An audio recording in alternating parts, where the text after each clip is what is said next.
ভক্তি গল্প উইথ সোমা চ্যানেলে আপনাদের অনেক অনেক স্বাগত। অন্ধকারে ঢাকা এক ঝড়ের রাত, চারিদিকে ভয়, আতঙ্ক আর অত্যাচারের ছায়া। মথুরার কারাগারে বন্দি দেবকী ও বাসুদেব কিন্তু সেই ভয়ঙ্কর রাতেই জন্ম দিতে চলেছেন এক অলৌকিক আলো, যিনি ধ্বংস করবেন অন্যায়, প্রতিষ্ঠা করবেন ধর্ম। আর কেউ নন, তিনি শ্রীকৃষ্ণ। আজকের গল্প কৃষ্ণের জন্মকথা। অত্যাচারী রাজা কংস ভবিষ্যৎবাণী শুনেছিল যে তার বোন দেবকীর অষ্টম সন্তান তার মৃত্যু ঘটাবে। তাই সে দেবকী ও তার স্বামী বসুদেবকে কারাগারে বন্দি করে রাখে। একে একে তাদের সন্তানদের হত্যা করে কংস। অষ্টম সন্তান জন্মানোর রাতে অলৌকিক ঘটনা ঘটে।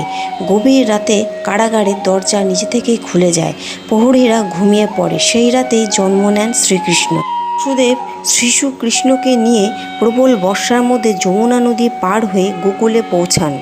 এখানে নন্দ যশোদার ঘরে শিশুটিকে রেখে আসেন এবং তাদের কন্যা শিশুকে নিয়ে ফিরে আসেন কারাগারে। কংস যখন সেই কন্যা শিশুকে হত্যা করতে যায়, সে দেবীরূপে প্রকাশিত হয়ে বলে, তোমার মৃত্যুর কারণ জন্ম নিয়ে ফেলেছে, সে অন্যত্র আছে। এরপর কংস আরও ভীত হয়ে কৃষ্ণকে খুঁজতে থাকে। এই গোকুলে নন্দ যশোদার স্নেহে বড় হতে থাকেন শ্রীকৃষ্ণ, আর শুরু হয় তার নানা লীলা। কৃষ্ণের জন্মকথা এই গল্পটি যদি একটু ভালো লেগে থাকে তাহলে লাইক করবেন, শেয়ার করবেন এবং সাবস্ক্রাইব করতে ভুলবেন না। ধন্যবাদ।